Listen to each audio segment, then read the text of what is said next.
Let me bring in our friend Sal Risalvato. Sal, it's good to see you on Chasing News. You are the head of an organization that represents gas stations across New Jersey, right? And I know it was the Retailers Association. You've gone through a number of iterations of the name.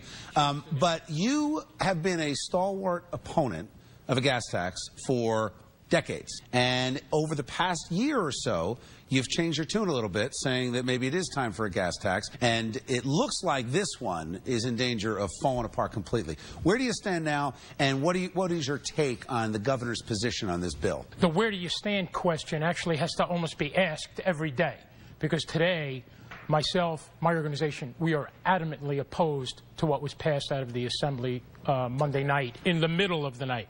Prior to that, we were agreeable to a gas tax if, in fact, it was implemented properly and with certain tax benefits. The tax benefits that you're talking about now, we don't see as a benefit, and I'm finding it very surprising that the governor would agree to it, because it blows a hole in the budget. And with a hole that big in the budget, creates problems for us that I'm going to have to deal with for my members in the future, and not the real distant future. So what was your take on the governor attacking me this morning on this issue of seniors and their pensions? The one thing that I was screaming at the radio this morning as that particular part of the conversation took place is this.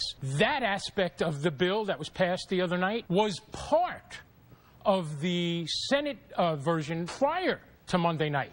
So that was already there. This isn't a new thing. They kind of put that in there and left that in there because of the benefit that it would provide to seniors. What about Christie's math? He accused me of not understanding math, and I would likely fail fourth grade math. Was that it? Thank you, Spadea, for reminding me. You. And here was the math to me, very simple. You talked about a hole in the budget. $1.5 billion would come right out of the Treasury if you lower it by 1% on the sales tax. They're going to try to put back 1.3 with the gas tax, and you're going to have $2 billion in spending on the roads. You're going to have $1.5 billion in spending on the pensions. And I said, Governor, 1.3 doesn't equal 3.5. You and I both know, because we've been involved in this process, there's no way they're going to cut $1.5 billion out of other things to then put into the transportation. Let me ask you real quick, though, the point, though, on the math, that $1.3 billion is not, it's a sham, too. That's not a real number. The gas tax revenue over 10 years has dropped almost every year. So the revenue, even with more drivers, even with more people in the state, still dropping. It's a shell game. They're borrowing money from one side and paying back money on the other. Wait till you see what happens come budget talks next year